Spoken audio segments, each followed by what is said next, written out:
निराधार व मानसिक आजाराने ग्रस्त बेघर व्यक्तींच्या सेवेसाठी कार्यरत असलेल्या यवतमाळच्या संदीप शिंदेंना हाँगकाँग येथील रोटरी डिस्ट्रिक्ट 3450 तर्फे प्रतिष्ठित द वॅन ह्युमॅनिटेरियन अवॉर्ड प्रदान करण्यात आला।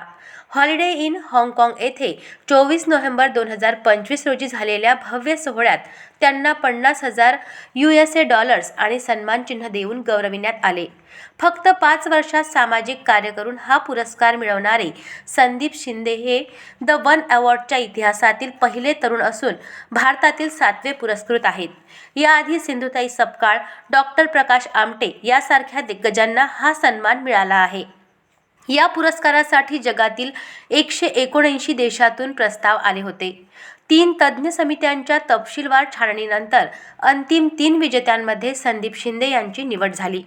अलिबाबा एंटरप्रेन्युअर्स फंडच्या मुख्य कार्यकारी अधिकारी किंडी चाऊ, युनिसेफ हाँगकाँगचे अध्यक्ष इव्हॅन चू आणि मॅथ्यू फ्रीडमॅन यांनी परीक्षक म्हणून काम केले।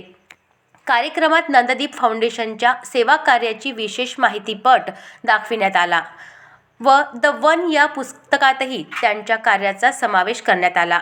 रस्त्यावर बेवारस अवस्थेत आढळणाऱ्या प्रभूजीच्या सेवेलाच आपले ध्येय मानून संदीप शिंदे यांनी नंददीप फाउंडेशनमार्फत बेघर मनोरुग्ण निवारा केंद्र उभारले आहे।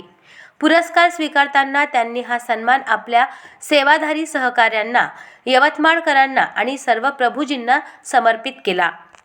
मिळालेल्या निधीतून बोथबोडण येथे निवासी संकुल, आरोग्य सुविधा आणि कौशल्य विकास केंद्र उभारण्याची घोषणा त्यांनी केली।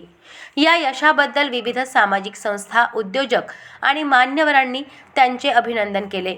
यवतमाळ येथे आयोजित पत्रकार परिषदेत शिंदे यांच्यासोबत नंदिनी शिंदे, हर्षाली शिंदे तसेच नंददीप फाउंडेशनचे सदस्य उपस्थित होते। अशाच महत्त्वपूर्ण बातम्यांच्या अपडेटसाठी अजिंक्य भारत न्यूजच्या पेजला फॉलो करा आणि सबस्क्राइब करा।